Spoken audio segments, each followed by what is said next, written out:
पाएंगे। तो चाणक्य जी के इस छोटे से कैटलिस्ट के साथ हमारे सोच में उन्होंने जो ये कैटलिस्ट डाली है, उसके साथ में आज के जो हमारे अतिथि है उनको मैं जोड़ना चाहूंगी, क्योंकि इनकी जो सीवी मेरे पास है इतना विशाल है। इससे पता चलता है कि जो भी इन्होंने किया है संपूर्ण एकाग्रता से किया है, और जो वो कर रहे हैं उसमें इनका कितना इनकी जो रिस्पॉन्सिबिलिटी है इस सब्जेक्ट के प्रति या देश के प्रति वो झलक रहा है। सर का विषय आज है डिकोडिंग पॉलिटिक्स ऑफ लैंग्वेजेस।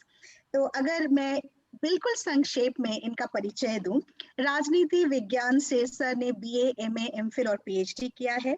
इनकी विशेषता है जो इनके करियर प्रोफाइल कहती है, सबसे बढ़िया है इनकी स्ट्रैटेजी प्लानिंग, टीम बिल्डिंग और इनकी लीडरशिप क्वालिटी। शिक्षण में इनकी विशेष रुचि है। राजनीति के क्षेत्र में अनुसंधान तथा आधिकारिक कार्य क्षेत्र में महत्वपूर्ण कार्यभार इन्होंने संभाला है। आप officer on special duty for equal opportunity cell, university of Delhi हैं। आप मेंबर सेक्रेटरी है Gyanodaya committee, university of Delhi. आप मेंबर है central admission grievance committee, university of Delhi. आप डेप्यूटी डीन हैं students welfare on additional charge, university of Delhi. इनके आपके सम्मान में बहुत एकदम चार चांद लगा हुआ है। आपको national award for empowerment of persons with disabilities under the role model category by the honourable president of India on 3 दिसंबर 2016 ये प्राप्त है। आपके अंडर 3 पीएचडी कर रहे हैं छात्र और 2 एमफिल है। सर शायद इनकी संख्या भी बड़ी है या पता नहीं, जो हमारे पास है आप ही सही आंकड़ा दे पाएंगे। आपने बहुसंख्या में आलेख लिखे हैं और वो भी उच्च क्वालिटी के, जो कि स्प्रिंगर आदि जर्नल्स में पब्लिश होते हैं। 15 से भी उनके उत्कृष्ट आलेख प्रस्तुत हुए हैं। शायद सर इसमें भी नंबर की बढ़ोतरी होंगी। और बड़ी अच्छी जगह पर उन्होंने राष्ट्रीय और अंतर्राष्ट्रीय लेवल पर उन्होंने संगोष्ठियों में अटेंड किया है और उन्होंने वहां पर रिसोर्स पर्सन के रूप में भी उन्होंने अपना कार्यभार संभाला है। कई बहुत ही गणमान्य जो है एसोसिएशन के साथ सर जुड़े हुए हैं। जैसे मेंबर हैं sir state level selection committee, department of women and child development, government of NCT. Sir member है monitoring committee observation homes for boys, government of NCT. Chief advisor हैं sir association for the rights of disabled person. Sir former member रह चुके हैं managing committee equal opportunity cell. Sir former member रह चुके हैं empowered committee for students with disabilities under 4-year under graduate program. Sir vice president हैं touch foundation के, और sir former secretary भी रह चुके हैं forum for Gandhian thought in traditional values. इस तरह एक बृहद अनुभूति के साथ आज हमारे बीच उपस्थित है विपिन जी, और ये मेरा परम सौभाग्य है कि मैंने उनका परिचय आपको दिया है। बहुत बहुत बहुत संक्षेप में इस बृहद सीवी को मैंने आपके सामने संक्षिप्त रूप में रखा है, और बाकी जो विपिन जी हमसे साझा करेंगे उसमें अपने आप में पता चल जाएगा कि वो हमसे क्या आज शेयर करना चाहते हैं। विपिन जी, मंच आपका है। मैं पुनः आपका स्वागत करती हूँ डिकोडिंग लैंग्वेज। धन्यवाद आपका, बहुत बहुत धन्यवाद। मुझे लगता नहीं है कि इतने शब्दों की जरूरत है। बड़े साधारण व्यक्ति हैं हम, और हम सब, चाहे आलोक जी हो या मैं हूं, हम सब जो है सो कि इतने बड़े सीवी रीड करने के पात्र नहीं हैं। और मैं उम्मीद भी नहीं करता कि मैं इतना सीवी पढ़ ही जाए। मैं हर जगह जहां भी जाता हूं वहां भरसक यह प्रयास करता हूं और कोशिश करता हूं कि बहुत ज्यादा सीवी को पर चर्चा ना की जाए। जो है सो है, इसमें मेरा यह मानना है कि हम इस लायक नहीं हैं। फिर भी आपने इतनी चर्चा की, इतनी बातें कही, आपका बहुत बहुत तहे दिल से धन्यवाद। आज के कार्यक्रम के लिए सर्वप्रथम मैं आलोक जी को बहुत बहुत धन्यवाद दूंगा, बधाई भी दूंगा कि वो उन्होंने जो है सो कि हमें आमंत्रित किया। आज मेरे पास समय का बहुत अभाव था, बहुत अभाव ऐसा था कि मेरे पास 4 सरकारी मीटिंग्स थी जिसको मुझे अटेंड करना था, 2 मैं अटेंड कर पाया और 1 घंटे के लिए मैं भागकर, कोई ऑप्शन नहीं मिला तो मुझे घर आवास वापस आना पड़ा कि मैंने कमिट कर दिया है और आलोक जी ने कहा कि यह संभव नहीं है, आपको रहना ही पड़ेगा, तो मैंने कहा मैं रहूंगा और मैं कोशिश करूंगा कि अपने विचारों को हम सब लोगों के बीच साझा कर सकूं और कुछ बातें रख सकूं, जिसमें से बहुत सारी बातें आप सबको पता है, लेकिन एक चर्चा का प्लेटफॉर्म है ये। मेरा ये मानना है कि इस तरह की फैकल्टी डेवलपमेंट प्रोग्राम में हम एक दूसरे कॉलीग से जुड़ते हैं और सीखते हैं, समझते हैं और उसको आगे बढ़ाते हैं। इसका बहुत अच्छा ये एक माध्यम है। मैं खास तौर पर पंडित मदन मोहन मालवीय केंद्र, शिक्षा केंद्र के तत्वाधान में आयोजित इस कार्यक्रम के लिए रामानुजन कॉलेज और उनके साथ जुड़े एसपीएम कॉलेज और बैंगलोर से जुड़े कॉलेज और अन्य संस्थान को बहुत-बहुत बधाई देता हूं कि आप लोगों ने एक अच्छा विषय सोचा है और उस पर चर्चा के लिए एक द्विसाप्ताहिक कार्यक्रम का आयोजन किया है। आज के विषय के संदर्भ में अगर बात की जाए, जो कि आज मेरा विषय है, डिकोडिंग पॉलिटिक्स ऑफ लैंग्वेज, भाषाई राजनीतिकरण की व्याख्या। जब भाषा के राजनीतिकरण पर बात शुरू करी जाए और जैसे ही हम भाषा को जब पॉलिटिक्स से जोड़ने की कोशिश करें, तो खुद ब खुद कई सारे प्रश्न निकल के सामने आते हैं। जैसा कि अभी मैडम ने बहुत अच्छा चाणक्य की बात कही, मैं एरिस्टोटल पे जाता हूं और कहता हूं कि man is a political animal. उन्होंने लिखा था कि व्यक्ति जो है सो कि वो एक राजनीति से संबंधित व्यक्ति होता है। और वहां से मैं शुरुआत करता हूं कि जब हम उस परिप्रेक्ष्य में एक व्यक्ति की शुरुआत करते हैं, एक थियरिस्ट का यह मानना है, और वहां से हम भाषा की चर्चा को आगे बढ़ाने की कोशिश करेंगे। खास तौर पर हम जब राजनीति के क्षेत्र में भाषा की बात करते हैं, तो हम सबसे यह जुड़ा है, हम सबसे यह संबंधित सवाल है। मैं जब दिल्ली में पहली बार आया, तो मैं बहुत हिंदी बोलने में ये नहीं था और मैंने पढ़ा नो डाउट कॉन्वेंट स्कूल में था। तो मुझे लगता था कि भाई मैं कैसे बोलूं, क्या बोलूं। तो एक बार मेरे मित्र का फोन आ गया और मैं शायद ब्लू लाइन बस में ट्रेवल कर रहा था, तो मैंने भोजपुरी में कुछ उनको जवाब दे दिया। तो अगल बगल जो लोग बैठे थे वो अजीब से रिएक्ट कर रहे। उस दिन मुझे पहला रियलाइजेशन हुआ कि भाषा का महत्व क्या है।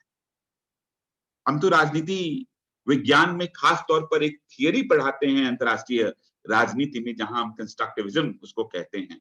और उस थियरी में जब जब हम प्रतिपादन करते हैं और वहां जब चर्चा करते हैं, तो हम एक लैंग्वेज एंड लिंग्विस्टिक फर्वर की बात करते हैं। और मैं बार बार हर साल यह मैं विषय पढ़ाता हूं और मैं सीधा बच्चों को लेके चला जाता हूं कि आपने सीआर पार्क दिल्ली में सुना होगा। ऐसा क्या है सीआर पार्क के बारे में, क्यों हम सीआर पार्क की बात करते हैं, क्यों हम कोलकाता की बात करते हैं, क्यों हम उत्तर प्रदेश की बात करते हैं, क्यों हम बिहार की बात करते हैं, क्यों हम उड़ीसा की बात करते हैं। तो जब इन पहलुओं पर आप चर्चा करने की कोशिश करते हैं और इनको समझने की कोशिश करते हैं, तो खुद ब खुद जो डिकोडिंग की बात, जिस व्याख्या की मैं बात कर रहा हूं, वो सामने निकल कर आती है कि मैं कहना क्या चाहता हूं। आज देश जो है सो कि नई नई नीतियों का सृजन कर रहा है, नई नई नीतियों पर बात हो रही है। आप सब शिक्षा जगत से संबंधित व्यक्तिगण हैं और सब लोग, हम लोग सब शिक्षा से जुड़े हुए हैं। नई शिक्षा नीति के संदर्भ में भी मैं थोड़ी बात आपके समक्ष रखूंगा अपने अंतिम संबोधन में, जहां मैं चर्चा करूंगा कि किस तरीके से भाषा को जो है सो कि एक आधार बना के किस तरह से उसको पाठ्यक्रम में सम्मिलित किया गया है और क्या प्रयास किया जाए। तो भारतीय राजनीति में जब हम भाषा की बात करते हैं, तो हम सबको यह पता है कि हम एक ऐसे कॉलोनियल पीरियड से गुजरे हैं और ऐसे कॉलोनियल पीरियड में रहे हैं कि हम कहीं ना कहीं जो है सो कि पाश्चात्य संस्कृति और पाश्चात्य सभ्यता से प्रभावित रहे। और जब हम प्रभावित रहे हैं, तो कहीं ना कहीं उसका प्रभाव है और उस प्रभाव को अचानक से हम कह दें कि वो नहीं कर सकते या ऐसा नहीं हो सकता, वो संभव नहीं है। देश आजादी से पूर्व और आजादी के बाद की हम जब चर्चा करें, तो एक मेजर चैलेंज था कि कौन सी भाषा का उपयोग होगा, क्या हमारा सरकारी भाषा होगा, किस भाषा में हम बात करेंगे। लेकिन उसमें सबसे बड़ी बात यह थी कि भारत विभिन्नताओं में एकताओं का देश, जहां एक ओर तमिल बोली जाती है तो दूसरी ओर भोजपुरी भी बोली जाती है। तीसरी ओर उड़ीसा की भाषा भी बोली जाती है। तो ऐसे द्रविडियन कैटेगरीज के लैंग्वेज और इधर हिंदी लैंग्वेज के बीच हमें एक मैच करने की जरूरत थी। तो ऐसा लगा कि हिंदी एक ऐसी भाषा होगी जिस पर कि हम सब शायद सहमत होंगे और हम सब शायद आसानी से आदान प्रदान कर सकेंगे। अब भाषा, आप सब विद्वत समाज के लोग हैं, भाषा जो है सो कि अपने आप को एक्सप्रेस करने की, अपने को समझाने की, अपने को बोलने की, एक सृजन करने की एक प्रक्रिया है जिसके द्वारा मैं कुछ बताने का प्रयास करता हूं, मैं आपके समक्ष अपनी बात को रखने की कोशिश करता हूं। तो यह बहुत जरूरी है कि प्रत्येक व्यक्ति जो इस धरती पर है उसको अभिव्यक्ति करने के लिए एक अधिकार है, और उस अधिकार में जिसका वो चुनाव करता है उसको हम भाषा के रूप में देखते हैं और समझते हैं।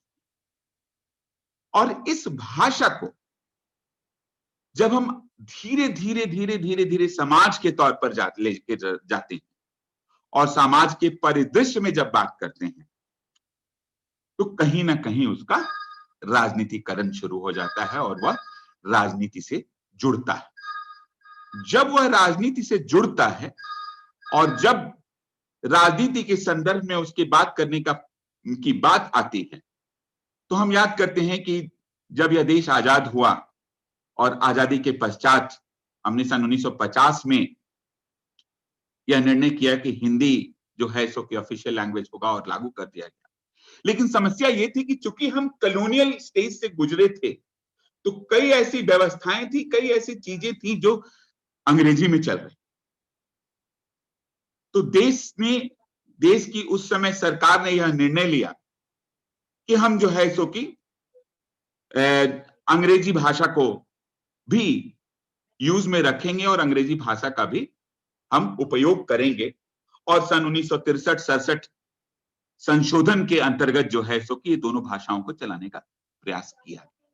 लेकिन इस प्रयास के कॉन्टेक्स्ट में जो इंपॉर्टेंट बात है जिस पर मेरी व्याख्यान है या जिसको मैं समझाने की कोशिश कर रहा हूं वो ये है कि किस तरह से भाषाई राजनीतिकरण जो है सो अपने आप में एक बहुत बड़ा राजनीति विज्ञान के लिए एक चुनौती कह लें, एक प्रश्न कह लें, वो रहा है और वो आज के इस समय तक है। आज आप चुनाव जब होता है, हम सब चुनाव देखते हैं और हम सब चुनाव से वाकिफ रखते हैं और हम सब चुनाव की प्रक्रिया में शामिल भी होते हैं। आलोक जी तो अभी हाल फिलहाल में बहुत चुनाव में भागीदारी निभा रहे थे, उन्होंने चुनाव प्रचार भी किया है। हम सब ने यह देखा होगा कि जब हम चुनाव प्रचार करते हैं तो हम ऐसे लोगों का चुनाव करते हैं, चिन्हित करते हैं प्रचार प्रसार के लिए जिनको की उस राज्य की लोकल डायलेक्टिक्स आती, लोकल भाषा आती। क्यों ऐसा हम करते हैं? क्योंकि अगर कोई व्यक्ति लोकल भाषा में बात करेगा तो शायद वो अपनी पकड़ ज्यादा मजबूत बना पाएगा या वो अपनी पकड़ वहां पर दिखा पाएगा या समझा पाएगा या लोगों से उसकी इंटरैक्शन जो होगी वो आसान हो जाएगी। राजनीति विज्ञान में जब समाज के सृजन में इनकी चर्चा हम करते हैं और उसको राजनीति तक लेकर आते हैं तो आप पाएंगे कि पीढ़ी दर पीढ़ी यह देखने को मिलता है और समझने को मिलता है कि भाषा जो है एक महत्वपूर्ण भूमिका राजनीति में निभा रहे। आज भाषाई राजनीति इतनी जबरदस्त हो गई है और आज ही नहीं हो गई। हम तो वापस आपको कॉन्स्टिट्यूएंट असेंबली डिबेट में जाएं और जब कॉन्स्टिट्यूएंट असेंबली डिबेट में भी जाते हैं तो वहां भी आपको यह देखने को जो यही मिलता है कि वहां भी यह स्थिति थी कि कैसे करें, क्या करें। और अयंगर साहब का फॉर्मूला को अपनाया गया और अल्टीमेटली जो है सो हमने एक रास्ता ढूंढा और हम आगे बढ़ते रहे और हम संविधान का निर्माण किया। तो उस परिदृश्य में, उस परिकल्पना के आधार पर आज जब हम भाषा के राजनीतिकरण की बात करते हैं, पॉलिटिक्स ऑफ लैंग्वेज की बात करते हैं, तो हम यही पाते हैं कि आप कर्नाटक में गए, आप केरल में गए, आप उत्तर प्रदेश में गए, आप बिहार में गए, आप झारखंड में गए, जहां जहां गए वहां की तरह से बात करने की हमने बात की। तो जो बहुसंस्कृतिवाद, जो मल्टीकल्चरलिज्म हम पढ़ाते हैं राजनीति विज्ञान में, उस संदर्भ में आप देखेंगे कि किस तरीके से इस भाषा का कितने जोर शोर से राजनीतिकरण किया जा रहा है। किस तरह से राजनीतिकरण किया जा रहा है कि कोई कहेगा कि जी हमारा यह जो विषय है, आप इस भाषा का ही प्रयोग करें, मेरा ये जो भाषा है इस भाषा का प्रयोग होना चाहिए। तो 22 लैंग्वेज तो ऑलरेडी है, जिस पर हम चर्चा नहीं करना चाहते, क्योंकि आप सब विद्वत समाज है और आप सब बेसिक चीजों को की जानकारी रखते हैं। हमें तो यह समझना है कि किस कॉन्टेक्स्ट में, किस परिदृश्य में, किस परिप्रेक्ष्य में हम इस तरह की चर्चा कर रहे हैं और क्यों कर रहे हैं। ऐसी क्या स्थिति उत्पन्न हो गई है कि हमें यह करना पड़ रहा है। तो हम कहीं बात करते हैं कि जी हिंदी बेल्ट है वो, है ना, we talk on all those lines.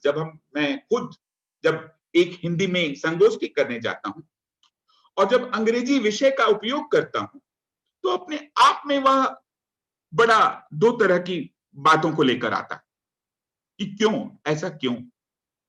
देश आज भी यह प्रयास कर रहा है, और यह प्रयास आज का नहीं है, आजादी से लेकर अब तक का प्रयास है कि कैसे हम जो है कोशिश करें कि भारत के इस पावन भूमि पर हम हिंदी का हर राज्य में जो है सो प्रचार प्रसार करें, हर राज्य में हिंदी की व्यवस्था हो, हर राज्य में लोग हिंदी बोल पाएं, हर राज्य में जो लोग हिंदी समझ पाएं और हिंदी में हर तरह के कार्यालय का काम किया जा सके। लेकिन ऐसा अब भी नहीं हो पाया है। खासतौर पर हम दिल्ली विश्वविद्यालय में बैठे हैं, दिल्ली विश्वविद्यालय से संबंध रखते हैं, और दिल्ली विश्वविद्यालय में आप पाएंगे कि अथक प्रयास के बावजूद भी हिंदी माध्यम क्रियान्वयन बोर्ड है और कई तरह की व्यवस्थाएं बनी हुई हैं। खासतौर पर इस वक्त जो भारतीय संसद है, संसद की एक पार्लियामेंट कमेटी है जो लैंग्वेज को मॉनिटर करती है कि आपने कितना इंप्लीमेंटेशन किया, आपने क्या कुछ किया है और कैसे कर रहे हैं। बावजूद उसके आप पाएंगे कि विश्वविद्यालय में अभी भी जो है तो यह स्थिति है कि हम जितने भी फाइल्स होते हैं उसको हिंदी में सुचारू ढंग से नहीं चला पा रहे हैं या सुचारू ढंग से उस पर काम नहीं कर पा रहे। क्यों नहीं कर पा रहे हैं? क्योंकि हम एक सिद्ध पद्धति पर अंग्रेजी में फाइलों को लिखते रहे, पढ़ते रहे। मैं ये भी मानता हूं कि मुझे याद है जब मैं गांव जाता था और जब मैं अंग्रेजी बोलता था तो गांव में लोग बड़ा खुश होते थे। वो कहते थे कि अरे देखिए देखिए अंग्रेजी बोल रहा है। अब ऐसी स्थिति में आप किस तरह से भाषा को आगे लेकर जाएंगे और किस तरह से भाषा को आप यह कोशिश करेंगे कि एक भाषा बने। अब प्रयास है देश का। मुझे याद है कि राजनाथ जी एक बार चर्चा कर रहे थे, जो इस वक्त रक्षा मंत्री हैं, कि one nation one language phenomena होना चाहिए। लेकिन कहां तक कारगर है, किस तरह से हो पाएगा, कैसे होगा, ये अपने आप में आज भी प्रश्न चिन्ह है। हम में से जितने भी लोग इस वक्त इस पाठ्यक्रम से जुड़े हुए हैं, उनमें से अगर मैं एक सर्वे करूं, आजकल तो एम्पिरिकल रिसर्च करते हैं हम, तो हम पाएंगे कि हम सब अपने बच्चों को चाहते हैं कि इंग्लिश मीडियम स्कूल में पढ़े, वो इंग्लिश बोले, और वो इंग्लिश बोले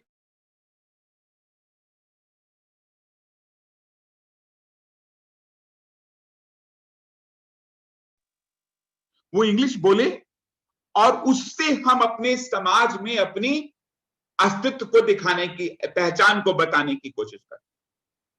तो अगर हम ही समाज के निर्माता हैं, अगर हम इस तरह की व्यवस्था में रहेंगे, तो कैसे हम भाषा को आगे बढ़ाएंगे, हम कैसे भाषा को प्रेरित करेंगे कि हम वन नेशन वन लैंग्वेज की फेनोमिनन को आगे बढ़ाएं या उसको और अग्रसर करने की कोशिश करें।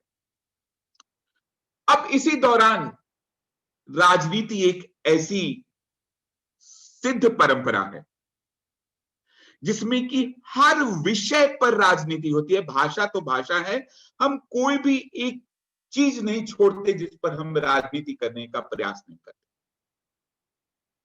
और मैं आपको उदाहरण के तौर पर बताऊं तो मैं शुरू करूंगा कि एक यह पेपर है, अगर इस कागज पर भी आज राजनीति करने की जरूरत होगी तो हम उस पर भी राजनीति करते हैं कि जी ये पेपर किस फैक्ट्री में बना, कहां से इसका कितने जीएसएम का पेपर है, ये भारतीय है या नहीं है, या किस तरह का की मशीन में बनकर आया है, ब्ला ब्ला ब्ला। इस तरह की कई बातें हम करते हैं, लेकिन हम यह नहीं समझते कि अगर किसी भी चीज की हम जब एक्सेसिव पॉलिटिसाइजेशन करते हैं तो कहीं ना कहीं उस विषय का महत्व कम होने लगता है। लोगों को यह समझ आने लगती है कि कहीं इतना पॉलिटिसाइजेशन हो रहा है तो उसमें कुछ ना कुछ होगा। और हम सब यह पाते हैं कि आप और हम आज दिल्ली में बैठे हैं, दिल्ली में बैठ के हम पूर्वांचल की बात कर देंगे, दिल्ली में बैठकर हम उत्तर प्रदेश की बात करते हैं।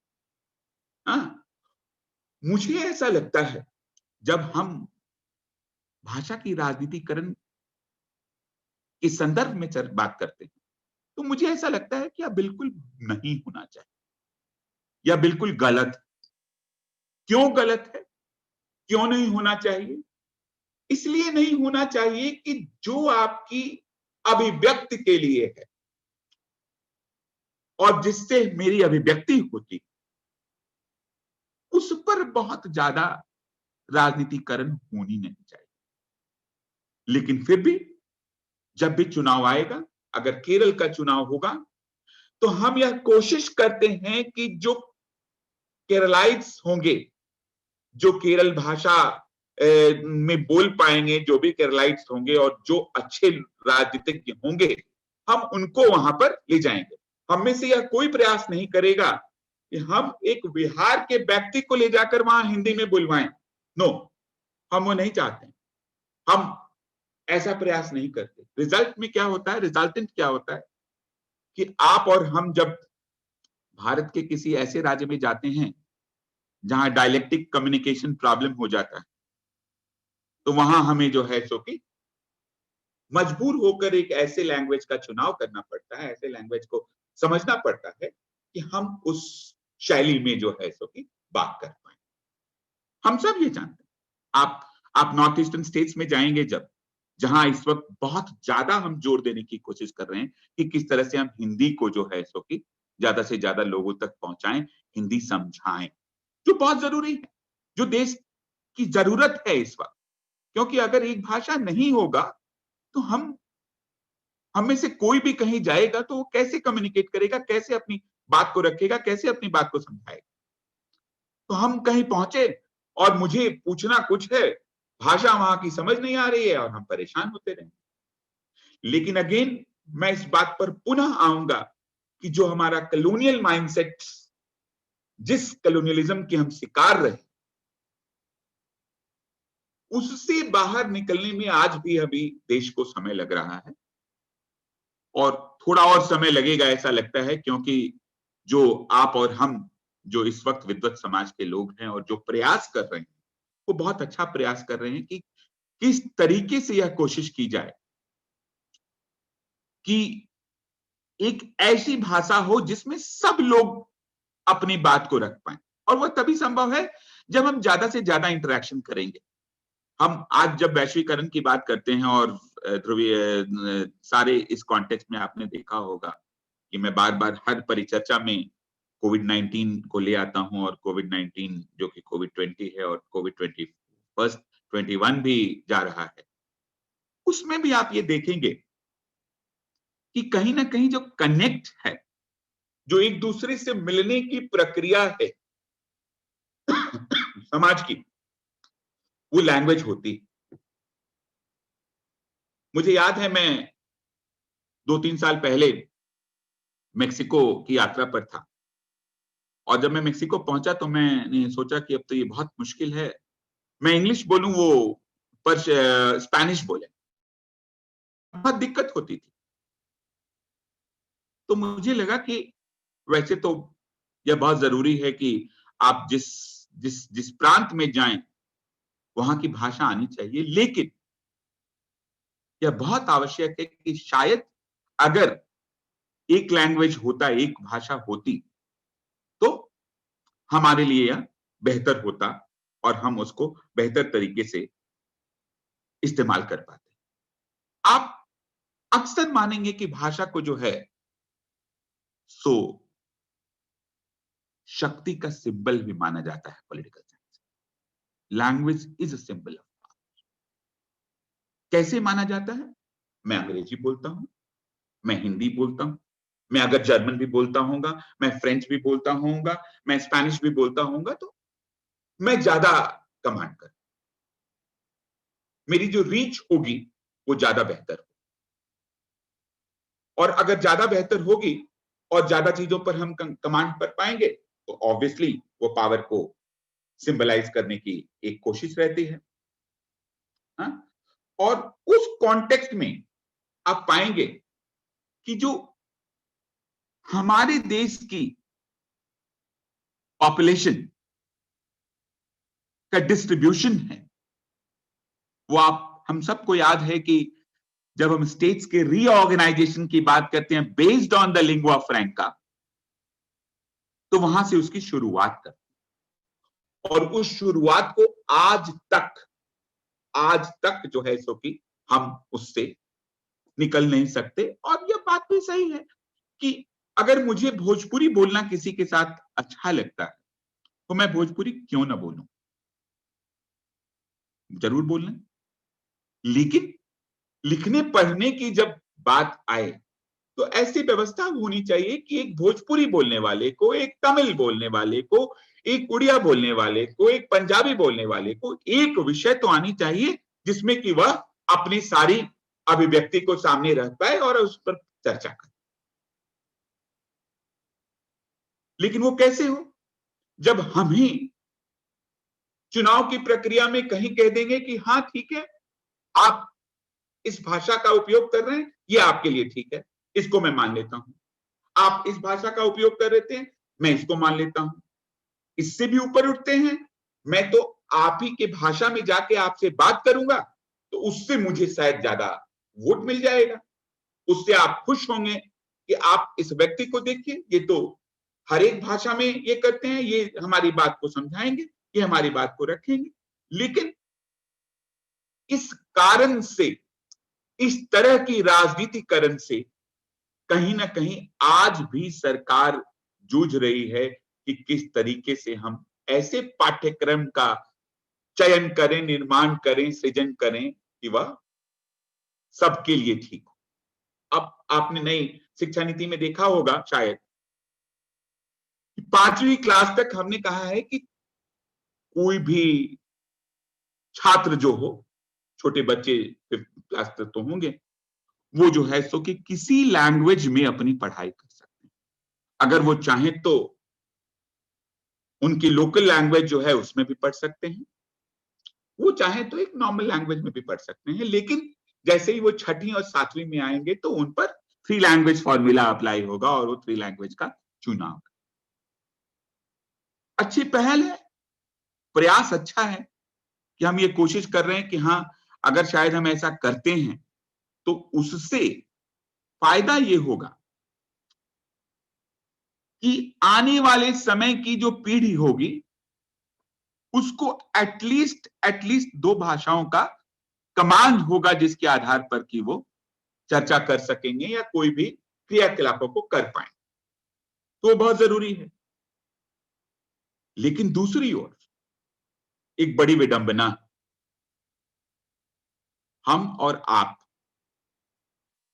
आज अगर किसी विदेशी यूनिवर्सिटी में जाएं जिसमें से कि हम में से सब लोग विथ नो पर्सनल ऑफेंसेस, मैं किसी खास के लिए कोई बात नहीं रख रहा हूं या किसी खास व्यक्ति के लिए कोई बात नहीं कर रहा हूं, मैं यह बताऊं कि हमें भी आज मौका मिले और मैं विदेश जाता रहा हूं तो मैं भी बहुत खुश होकर जो है सो वहां जाऊंगा और कोशिश करूंगा कि हम अंग्रेजी में बात करें, अंग्रेजी सभ्यता को समझें और अंग्रेजी को अपनाएं।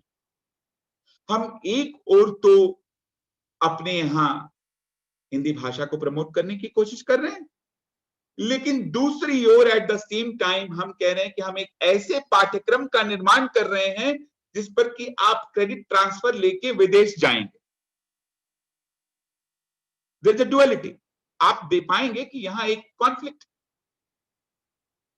जब विदेश जाएंगे और विदेश की भाषा अलग होगी तो किस तरीके से हम वो पाठ्यक्रम को जो है सो कि वहां के छात्र छात्राओं को यहाँ हम सृजन का मतलब लाने की कोशिश करेंगे और यहाँ के छात्र छात्राओं को वहां हम ले जाएं। तो एक बड़ा प्रश्न है जो कि नई शिक्षा नीति में हम सबको समझने की जरूरत है कि जब हम एक यूनिफॉर्म प्रैक्टिस की बात कर रहे हैं, एक ऐसी व्यवस्था की बात कर रहे हैं, तो उसमें शायद कहीं ना कहीं कोई दिक्कत हो सकती है। लेकिन ये जो नेक्सस है पावर एंड लैंग्वेज का, इसको समझने की बहुत जरूरत है। और ये नेक्सस इसलिए है कि अगर मैं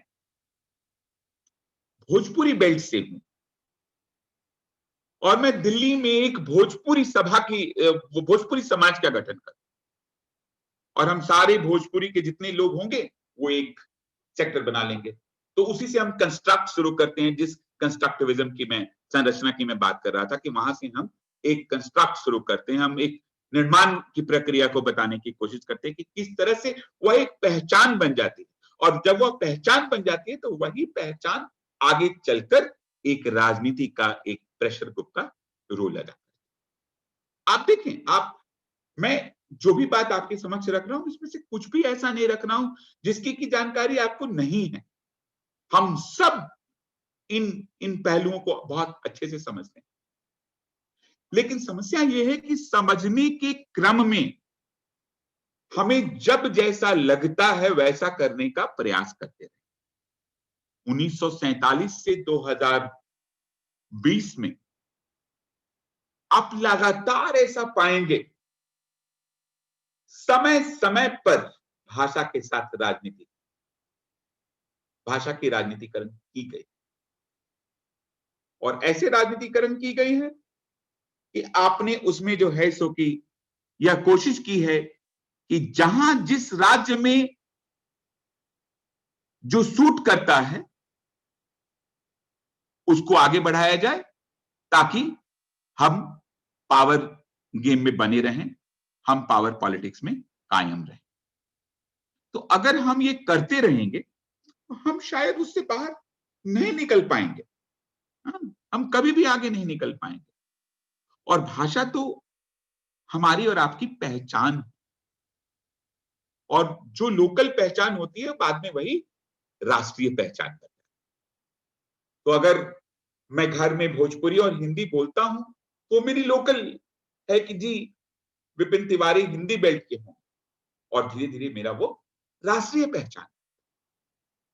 तो लैंग्वेज जो है सो कि आज के कॉन्टेक्स्ट में भी हम अगर बात करें, आप देखेंगे हमारे जो भी केंद्रीय विश्वविद्यालय हैं या राज्य के विश्वविद्यालय हैं या डीम्ड यूनिवर्सिटीज हैं या प्राइवेट यूनिवर्सिटीज हैं, मीडियम ऑफ इंस्ट्रक्शंस जितना हम सबको जानकारी है, आपको भी होगी, कि दो ही हैं, हिंदी और इंग्लिश।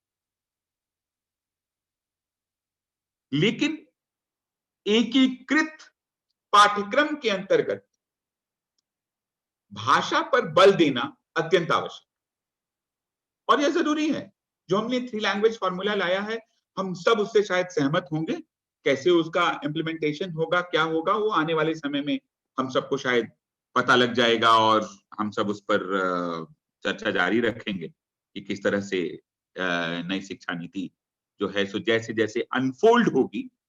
जब कोई चीज अनफोल्ड होती है तो वो अनटोल्ड स्टोरी बताती है, जो हमने अभी तक नहीं समझा होगा या नहीं सुना होगा वो उससे निकल कर आ,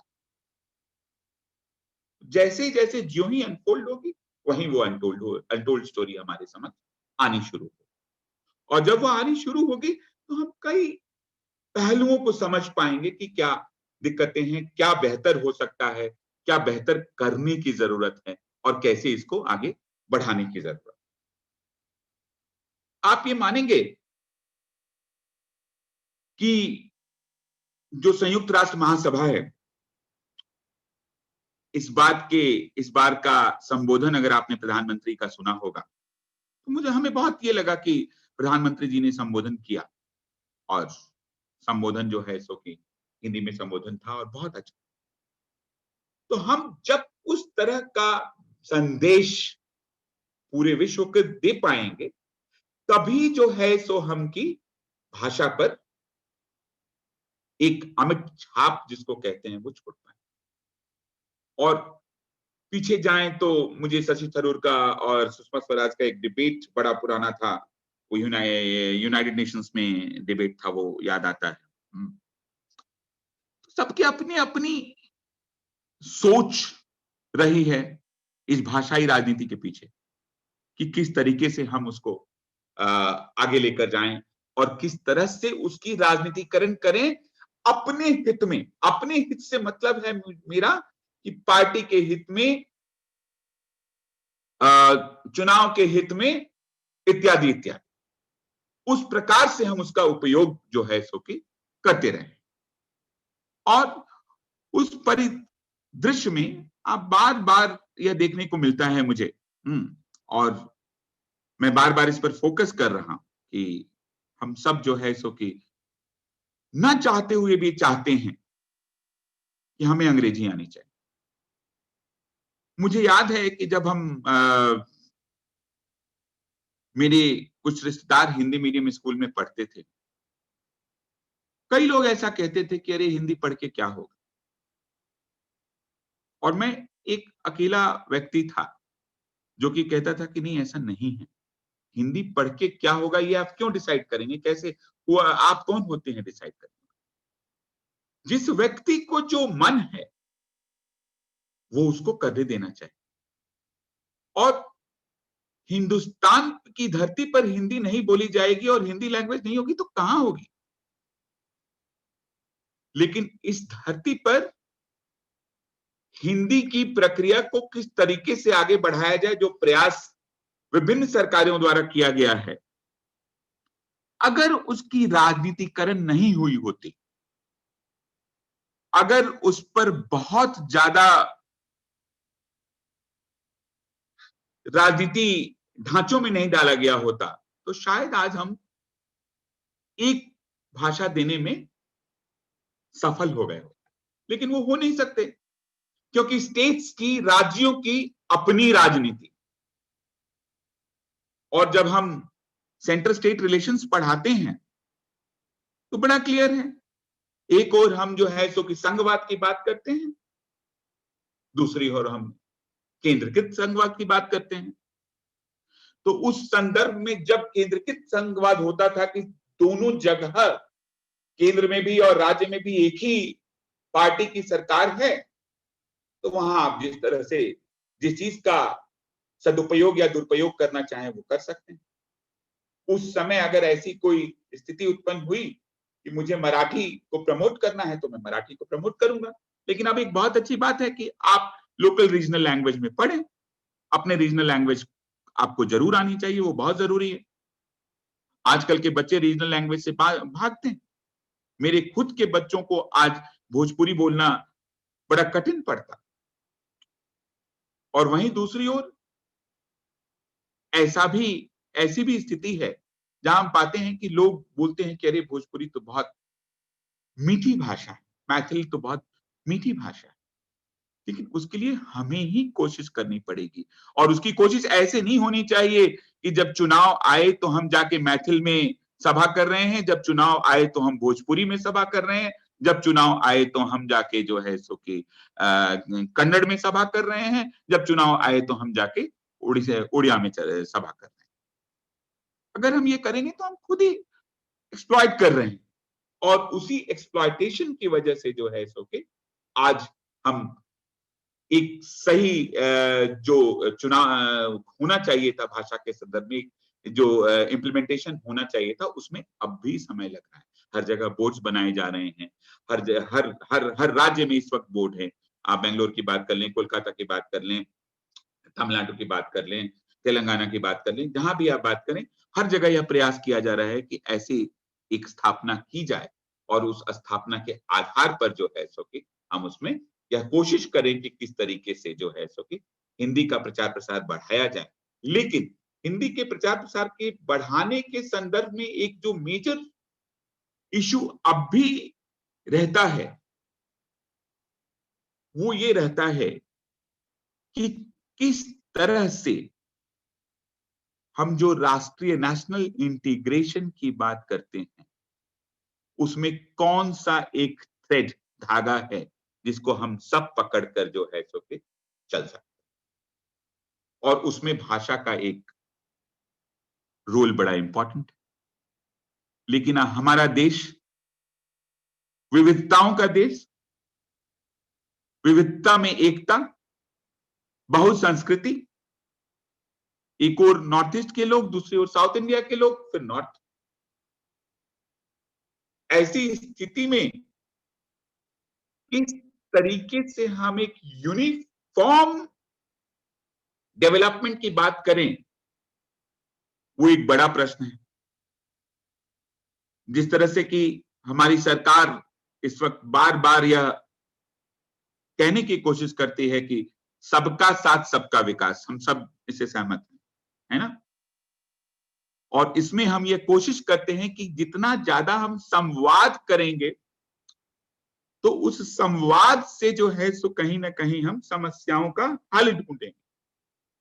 और हल ढूंढेंगे तो शायद हमारे लिए जो है सो यह संभव होगा कि हम किसी ना किसी तरीके से जो है सो कि आने वाले समय में जो इस वक्त सरकार का विजन और मिशन है, उसको लागू कर पाए। लेकिन एक बड़ी जो प्रॉब्लम है, एक समस्या जो है, वो बहुत साफ तौर पर सामने आती है। वो आती है कि भाषा जो है सो कहीं ना कहीं एक डिवाइड क्रिएट करता है, एक मेजर डिवाइड क्रिएट करेगा between north east, south and north. वो एक बड़ा, आप पाएंगे कि वो एक डिवीजन अब भी है, एज ऑन डेट वो चलता रहे। तो उन चीजों को ध्यान में रखते हुए जब भी ऐसी चर्चा होती है, जब भी हम इस तरह की चर्चा पर बात करते हैं या ऐसी चर्चा करते हैं, तो यह हमारे लिए बहुत जरूरी हो जाता है कि हम उन पहलुओं को भी ध्यान में रखें। हम सिर्फ उस समय ही ध्यान में ना रखें जब हमें उसका एक्सप्लॉयटेशन करके हमें उसको यूज करने की जरूरत नहीं। हमें तो इस तरीके से देखना चाहिए और समझना चाहिए कि हम सिर्फ और सिर्फ दुरुपयोग के ना करें भाषाओं का, हम उसका सदुपयोग करके या कोशिश करें या प्रयास करें कि जो जहां की रीजनल लैंग्वेज है वो एक लेवल तक प्रमोट हो। लेकिन ऐसी स्थिति ना बन जाए कि दूसरे राज्य में अगर वो व्यक्ति जाता है तो उसके लिए उसकी भाषा चुनौती बन जाए। वो नहीं होना चाहिए। और नई शिक्षा नीति जो है तो उस विषय को ध्यान में रखते हुए एक अच्छा पहल है। लेकिन उसमें जो मेजर, जो मैंने मतलब एक जो इशू आपके समक्ष रखने की कोशिश की थी, वो यही की थी कि कैसे जो है सो कि हम यूनिफॉर्म मीडियम ऑफ एजुकेशन को आगे ले जाएंगे, वो एक बड़ी समस्या है। एक और मेजर समस्या यह आती है कि जो अंडर प्रिविलेज्ड हैं, जो हमारे सोशल सिक्योरिटी एक्ट के पार्ट हैं, उनको किस तरीके से हम इन भाषाओं की ज्ञानता को बढ़ाने में सहायता पहुंचा रहे हैं, वो भी देखने की बात होगी, वो भी समझने की बात। मैं बहुत कुछ ना कहते हुए यही कहूंगा कि आने वाले समय में हम सब पूरे विद्वत समाज को यह प्रयास करना चाहिए कि एटलीस्ट भाषा की राजनीतिकरण ना हो ज्यादा से ज्यादा, और यह प्रयास रहे कि एक एकीकृत भाषा की व्यवस्था हो, चाहे जिस तरह से हिंदी इंग्लिश है। लेकिन चूंकि हिंदी भाषी देश है, हम यह कोशिश करें कि एक भाषा तो सभी को आनी चाहिए और उसी में कम्युनिकेशन होना चाहिए, उसी में संचार होना चाहिए, उसी में संवाद होना चाहिए, सबके लिए जो सरल हो वो बहुत आवश्यक है। मैं इन्हीं शब्दों के साथ बहुत बहुत धन्यवाद देता हूं आप सबको, और क्षमा चाहता हूं कि मैं समय कम दे पा रहा हूं, क्योंकि मुझे बहुत अर्जेंट कहीं जाना था। लेकिन मैंने आलोक जी को प्रॉमिस किया था, एफडीपी को प्रॉमिस किया था, रामानुजन कॉलेज मेरा अपना कॉलेज है, और मैं आज भी विश्वविद्यालय में होते हुए भी कॉलेज को बिल्कुल अपना मानता हूं। इसलिए मैंने समय दिया और आप सबके साथ अपनी थोड़ी बहुत बात आपके समक्ष रख पाया। बहुत बहुत धन्यवाद। आपका बहुत बहुत धन्यवाद विपिन जी।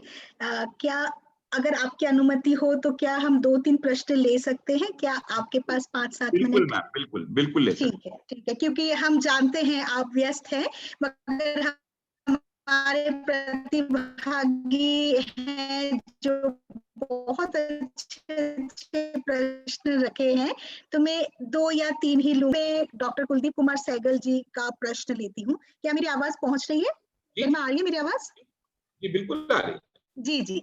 मैम डॉक्टर आ रही है। कुलदीप, हाँ, डॉक्टर कुलदीप कुमार सहगल जी पूछ रहे हैं, ऐसा क्या किया जाए कि वोट बैंक पॉलिटिक्स से हटकर राष्ट्र के विकास के लिए एक समान भाषा का विकास किया जा सके? एक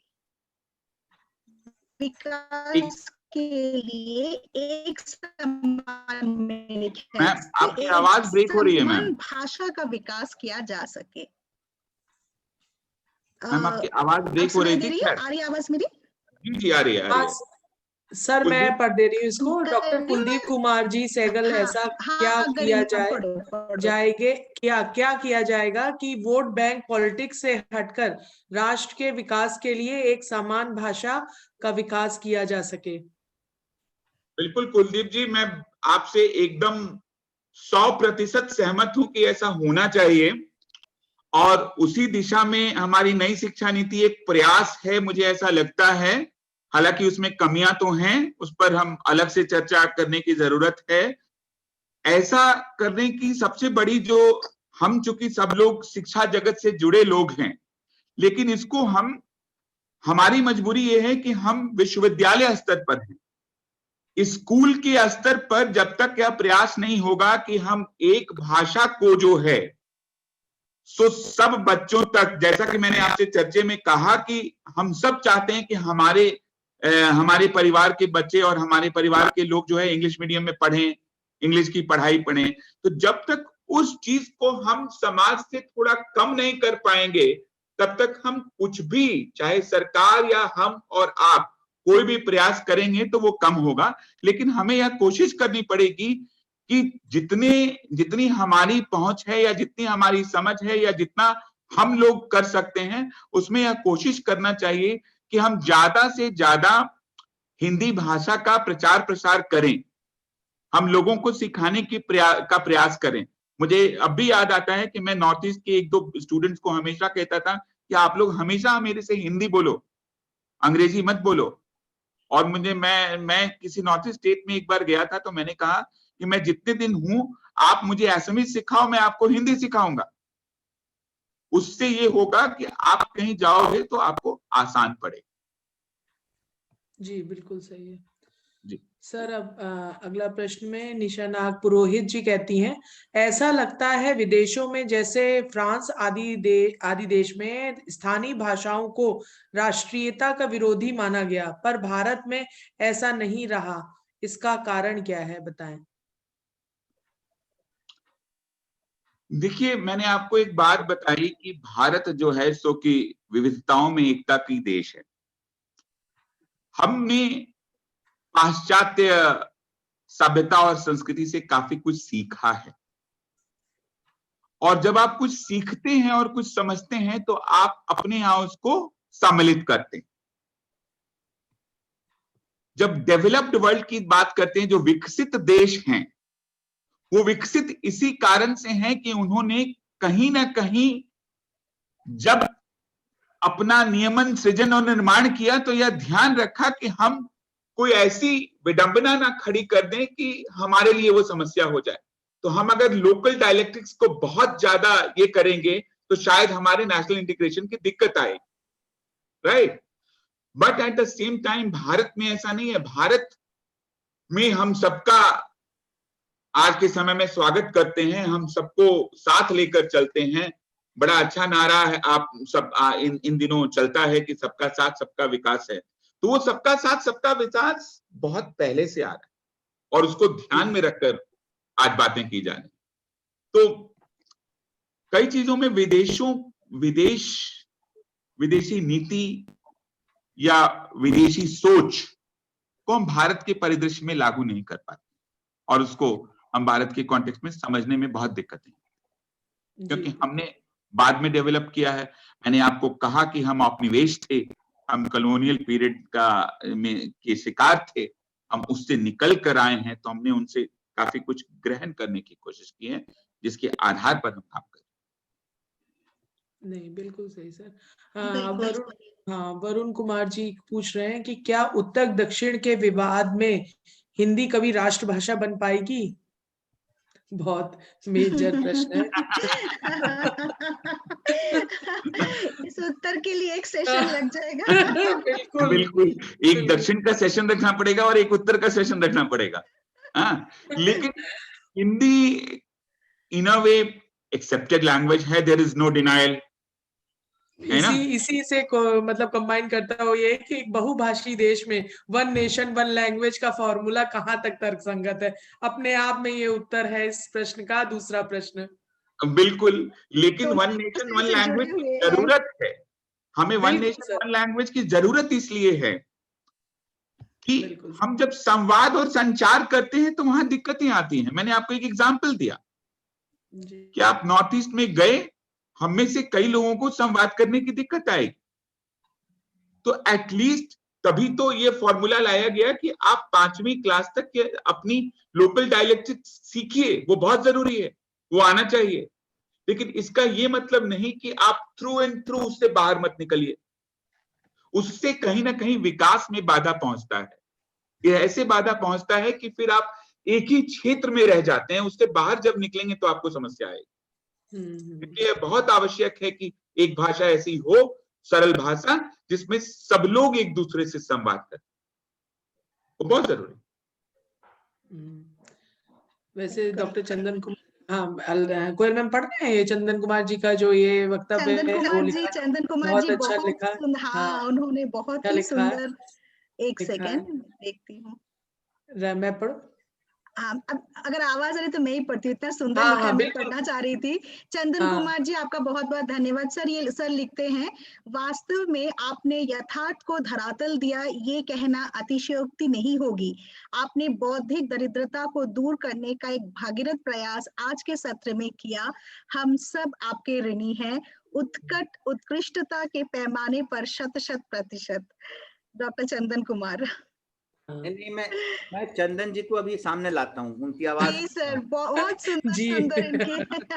और नीचे वाला भी तो सेंटेंस बहुत अच्छा लिखा है कि राष्ट्रीय शिक्षा नीति 2020 में मुझे और समस्त देशवासियों को ये बहुत अधिक उम्मीदें हैं कि शिक्षा नीति। चंदन जी आप बोलिए, अपना माइक खुद बोलिए। बिल्कुल सही सर, बिल्कुल सही। आप खुद बोलिए, हम खुद आपसे सुनना चाहेंगे। चंदन जी, मेरे जितने प्रोग्राम हुए हैं आज तक, मई से लेकर आज तक, चंदन जी ने एक भी प्रोग्राम नहीं छोड़ा है।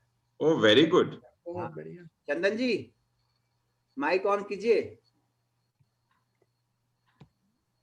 हमारे सारे प्रतिभागी एकदम अभिभूत हो गए हैं आपके व्याख्यान को सुनकर। सभी लोग आपको बहुत धन्यवाद दे रहे हैं। और सर, हम बेंगलोर से हैं, हम जानते हैं कि दक्षिण में आज भी हिंदी के प्रति किस तरह का व्यवहार है। हालांकि बेंगलोर के लोग काफी इस चीज में आगे बढ़े हुए हैं, यहाँ हिंदी बहुत अच्छी तरह से बोली जाती है, लोगों ने इसको एक्सेप्ट किया है। मगर हाँ, दिक्कत तो हमें काफी बार हमें ही होती है जब हम तमिलनाडु जाते हैं।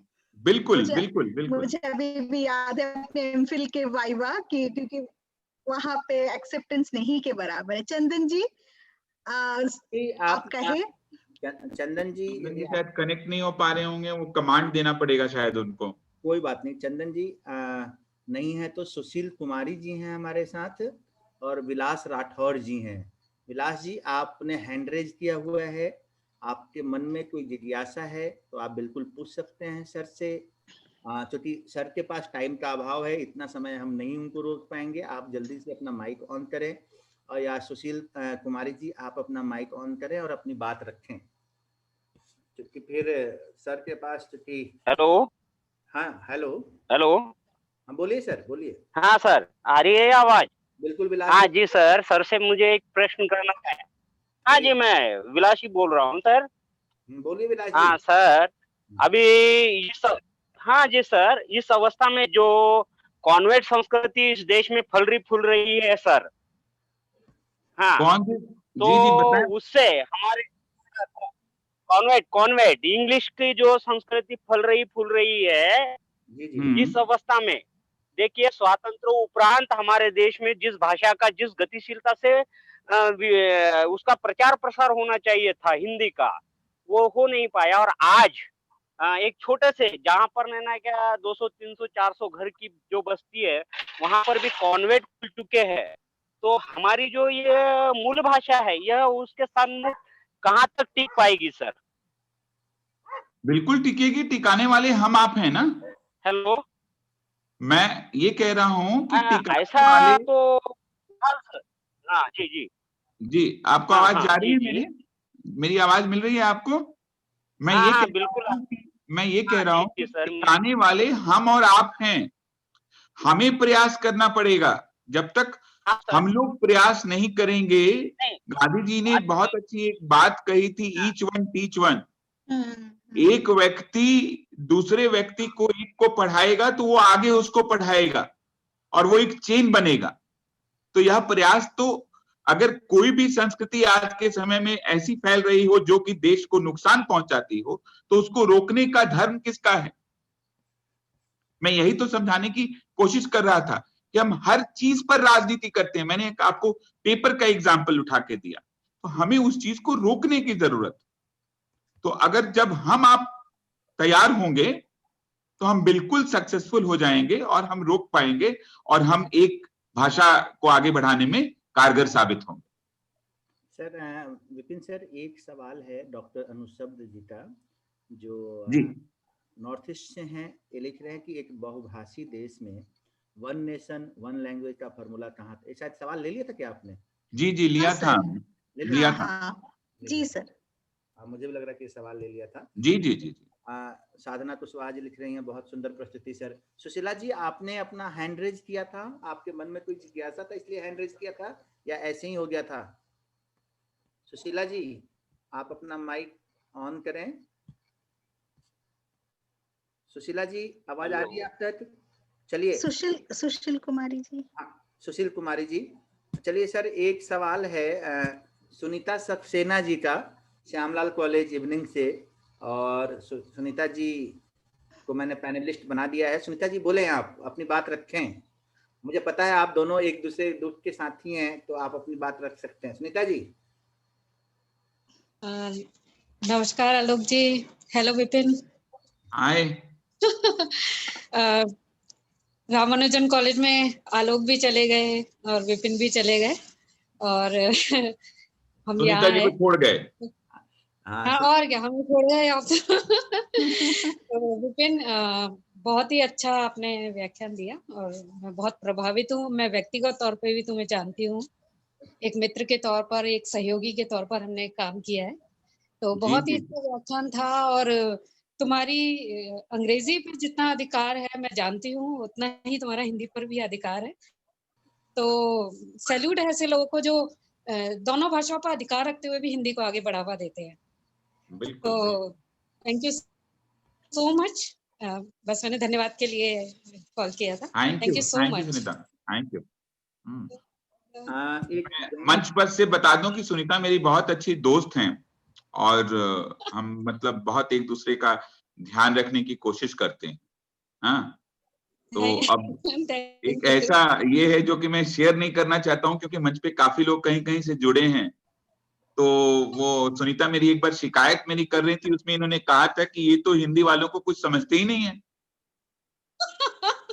याद है हमें वो बात। तो मुझे ये बात जी, तो ये बात मुझे बहुत अच्छे से याद है, तो इसलिए मैंने सोचा कि साझा कर दूं आप सबके साथ। धन्यवाद Sunita. Thank you. Jayant Saint Xavier college Ranchi से जयंत कश्यप जी। जयंत जी भी अपनी बात कुछ रखना चाहते हैं। जयंत कश्यप जी, आप अपनी बात रख सकते हैं। जयंत, आपने हैंड रेज किया था। जयंत जी, आपने हैंड रेज किया था। मेरी आवाज गई क्या? सर आ रही है आपकी आवाज? आ रही है सर, आ रही है। मैंने कहा मेरी आवाज चली गई। जयंत जी, आपने हैंड रेज किया था।